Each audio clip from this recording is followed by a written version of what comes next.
Welcome to SBS News in Easy English. I'm Greg Dyatt.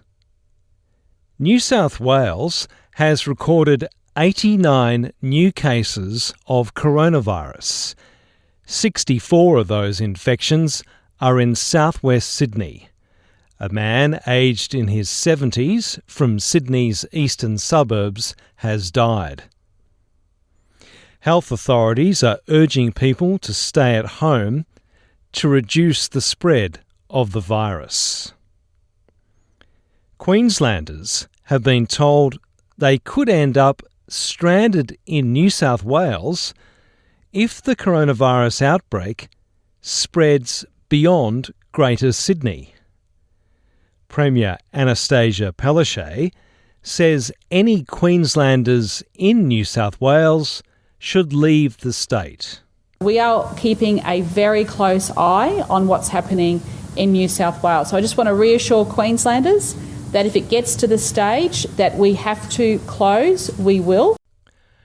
New South Wales business owners are waiting on the details of a support package aimed at keeping them operating, with no end in sight for Sydney's lockdown.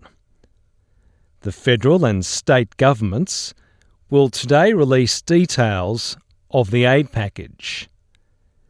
The state government has already committed $1.4 billion to help businesses. An apartment complex in Melbourne's northwest is in lockdown after a group of infectious removalists from New South Wales visited the site. Ariel Apartments in Maribyrnong has been listed as a Tier 1 exposure site. Damaging winds and rain from a storm are forecast for Perth and surrounding regions for a second day. Gusts of more than 100 kilometres per hour are possible. The storm has flooded streets and left more than 1,700 homes without electricity.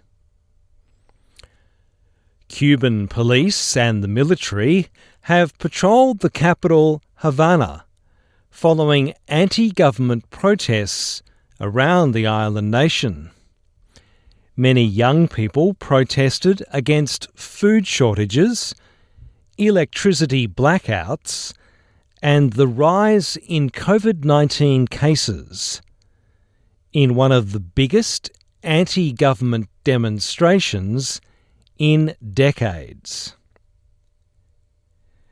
At least 42 people have been killed and more than 60 are injured in a coronavirus hospital fire in Iraq.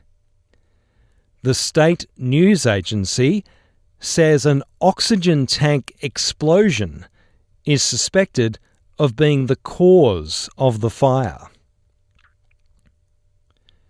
British Prime Minister Boris Johnson has condemned those involved in the racial abuse of 3 English footballers. The players have been abused over social media. Boris Johnson says that abuse is shameful. And to those who have been directing racist abuse at some of the players, I say shame on you, and I hope you will crawl back under the rock from which you emerged. I'm Greg Dyatt, and this is SBS News in Easy English.